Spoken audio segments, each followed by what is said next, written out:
자, 우리나라 배달앱 시장이 2022년 하반기 최고 절정기 피크점을 찍고요. 지금 계속 주문 건수가 줄어들기 시작했는데 2022년 배달앱 시장 매출 규모 또 영업이 큰 폭으로 성장했습니다. 여러분들 안녕하십니까? 조철희 박사 통통통 방송입니다. 자, 우리나라 배달앱 시장에는 빅3가 있습니다. 1등 마켓쉐어 70%를 차지하고 있는 배달의 민족, 2위는 요기요, 3위는 쿠팡의 쿠팡이츠, 빅 3, 4 구도로 가고 있는데요. 단연 배달의 민족이 시장 규모가 가장 큽니다. 이미 수년 전에 독일의 딜리버리 히어로가 4조 7,500억 엄청난 금액으로 진짜 인수를 했죠. 그렇지만 당시에 갖고 있었던 요기요는 동시에 3천억 원 이상의 매출 규모이기 때문에 동시에 두 개 회사를 소유할 수 없어서 매각을 했습니다. 2021년 하반기에 GS 리테일한테 매각을 했죠. 그래서 이 두 회사 포함해서 지금 쿠팡이츠 지금 실적 나온 걸 보니까 그래도 실적이 좋은 호실적으로 나타냈습니다. 이미 배달 시장에서는 2022년 상반기까지 배달에 대한 건수도 최고치 올라갔고요. 배달의 주문량 또는 배달의 매출 규모도 피크점을 찍었지만은 그 이전에는 매출 규모 대비 영업 손실이 컸습니다. 그렇지만은 국내외 또 해외 배달 시장, 배달앱 시장도 제가 다음 방송에서 설명했지만은 대표적으로 유럽에 관련한 회사들, 저스트잇, 딜리버루, 미국의 우버이츠, 도어대시 모두 좋은 실적을 나타냈습니다. 그래서 우선 국내 배달앱 시장 한번 본격적으로 살펴보겠습니다. 자, 배달앱의 시장 규모는 좀 멈추기 시작했습니다. 그렇지만은 이미 2022년 실적 좋아져서요. 1위를 차지하고 있는 배달의 민족 매출 2022년 2조 9,471억에 4,241억의 첫 흑자 영업이익을 발생했습니다. 자, 과다 경쟁의 적자에서 허덕이던 배달앱 시장 드디어 흑자의 영업이익을 갖다가 지금 실적을 나타냈습니다. 이미 코로나19로 배달앱 시장이 급격히 증가했습니다. 최근에 뭐 집 앞에 배달하고 또 지금 물가가 상승하기 이전 같은 경우는 거리의 요일의 시간대 단건 배달앱의 가격은 우리가 이제 상품 주문한 가격 못지않게 계속 진짜 증가했습니다. 아마 제가 우리나라가 월드컵 할 때하고 또 2022년 비가 많이 와서 8월 달인가요? 강남에 111년 만에 폭우 왔을 때 그때도 배달을 한 건 배달을 하는데 15,000원 이상 받고 배달했다는 최고 기록을 좀 들은 적이 있습니다. 근데 이런 상황에서 지금 치열한 가격 경쟁이 이제 서서히 줄어들기 시작해서 계속 지금 최고점에서 지금 떨어지기 시작했습니다. 자, 이미 2022년 7월 엔데믹이 선언된 이후에 주문 건수와 규모는 줄어들기 시작했습니다. 자, 배달앱은 1위가 배달의 민족 70%고요. 2위는 요기요, GS 리테일이 인수해 가서 지금 GS 관련된 편의점이라든가 관련 산업에 지금 플랫폼 사업에 지금 네트워크를 확장하고 있습니다. 자, 3위는 쿠팡이 이익 구조는 내지 못했지만 계속 쿠팡이츠 손해를 봤지만은 2022년 3분기, 4분기에는 소폭 실적이 좀 좋아지고 있었습니다. 자, 이미 4월 2일 날 배달의 민족을 운영하는 모 회사 우한 형제들이 실적을 발표했습니다. 매출 2조 9,471억 원, 연결 기준으로 전년 대비 47% 증가, 영업이익은 4,241억 원으로 2021년에 757억 원 적자에서 흑자로 드디어 돌아섰습니다. 그래서 최근에 2019년, 20년, 21년, 3년 동안에 지금 배달앱 시장 관련해서 또는 배달 대행 기업들 거의 그냥 뭐 과일 경쟁의 적자의 연속이었습니다. 이미 쿠팡이츠가 불을 붙인 단건 배달, 여기에 따라서 배민도 배민일로 단건 배달 대응해서 소모전했던 것이 벌써 2년 전의 일입니다.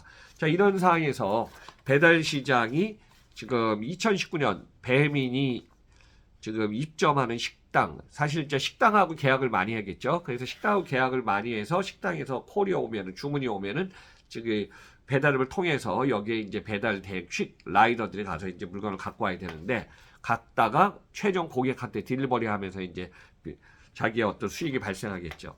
근데 2019년에 입점 식당 수가 13만 6천에서요. 2022년에는 30만 여기에가 돼갖고 2배 이상 커졌습니다.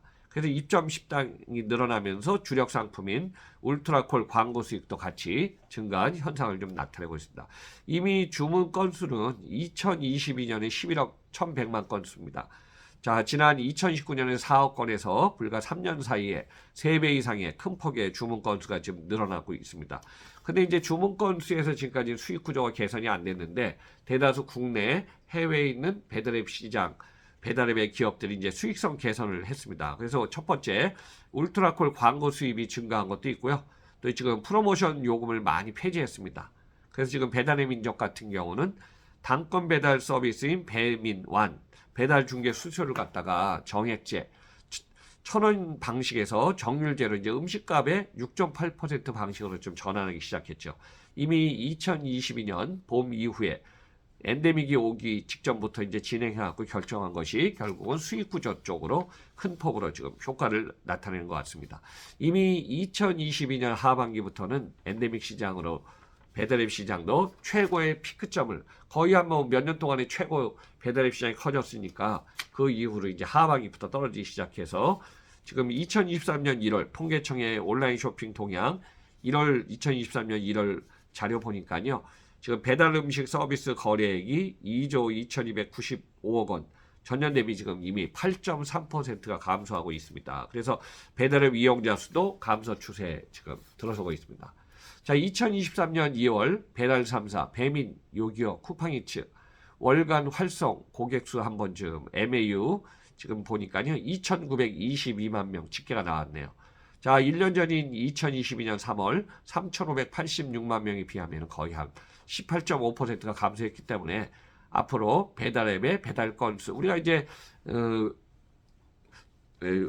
야외 활동이라든가 출입이 자유로우면 어떻죠? 배달 안 하고 뭐 직접 가서 음식점 가서 이제 먹을 수 있는 세상이 되지 않았습니까? 한 3년 전만 해도 뭐 4명 못 앉는다, 입점하면 거리 두기 해야 된다, 이제 이런 게 다시 우리가 예상했던 대로 한 3년 후가 되니까 이전 상태로 자유롭게 이제 마스크도 없어지고 우리 일상생활에 이제 적응하는 세상으로 돌아갔기 때문에 아마 이전같이 황금기를 갖다가 누렸던 배달앱 시장의 이 상황은 다시 돌아오지 않을 걸로 예상합니다. 자, 그러면 환경 요인이 왜 그럴까 한번 살펴보겠습니다. 자, 이미 엔데믹이 2022년 하반기부터 선언됐고요. 이에 따라서 외식 산업 자체에서 직접 가서 우리가 레스토랑이나 식당이나 치킨집, 커피점 관련해서 이제 주문하기 전에 가서 우리가 먹고 마시고 즐길 수 있는 생활이 됐습니다. 그렇지만 여기에는 이제 가격이 너무 많이 올랐죠.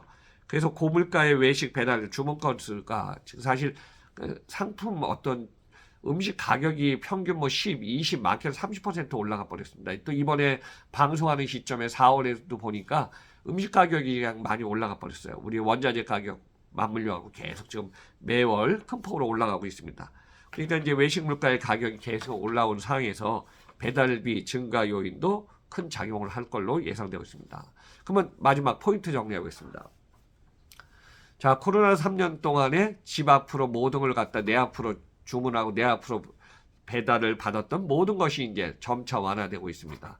물론 이제 편리한 세상이 익숙한 건 좋지만은 편리한 세상에 한 개당 부가 서비스 가치, 배달 건수당 가치가 올라가면은 이게 이제 소비자, 고객 입장에서는 큰 부담이 될 것입니다. 그래서 일정 고객이라든가 어떤 금액을 해놓고 쿠팡이 되든 다른 기업이 되더라도 가격은 동일한데 여기에서 물건을 갖다 주는 건수라든가 이게 지금 많아지면 괜찮지만은 한 건당 얼마 딜리버리 서비스의 추가 요금은 앞으로 우리 가격이 올라가는 만큼 큰 반응을 못 할 겁니다. 그러면 가격이 지금 치열한 저가 경쟁이라든가 과열 경쟁이 되다 보면 한 건당 딜리버리 해주는 퀵 라이더들도 가져가는 소득이 그전에는 한 20일 정도 토요일 일을 쉬고 20일 정도 하면은 월 최소 400, 500, 600 많이 한 사람 800만 원까지 벌었다는 몇 년 전에 시기가 있었습니다. 근데 최근에는 뭐 지금 아르바이트 투잡 뛰는 분들도 많이 늘어나니까 어떻죠? 수요에 대해서 과잉적으로 이제 서비스하는 사람들이 많아지다 보니까 가격이 1시간당 15,000원도 안 된다는 이런 얘기가 지금 나오고 있습니다. 그래서 지금 3년 동안에 폭증한 배달앱 시장 규모는 집 주문에서 외부 이동으로 지금 크게 감소하고 있고요. 또 두 번째는 이커머스 시장의 경쟁이 치열해서 고객이 선호하고 좋아하는 배달앱 시장도 새로운 전략 방안을 제시해서 모멘텀을 찾지 않으면은 앞으로 과열된 배달앱 시장에 경쟁은 더 치열해지지만은 1년 동안의 수익 구조가 반짝했지만은 이거 계속 유지하기는 쉽지 않을 걸로 예상해 봅니다. 자, 조철이 통통통. 자, 이번 시장에는 한국의 국내 배달앱 시장도 과열됐지만은 성과 이익 구조는 2022년 호실적을 나타냈다 하면서 방송을 마치겠습니다. 감사합니다.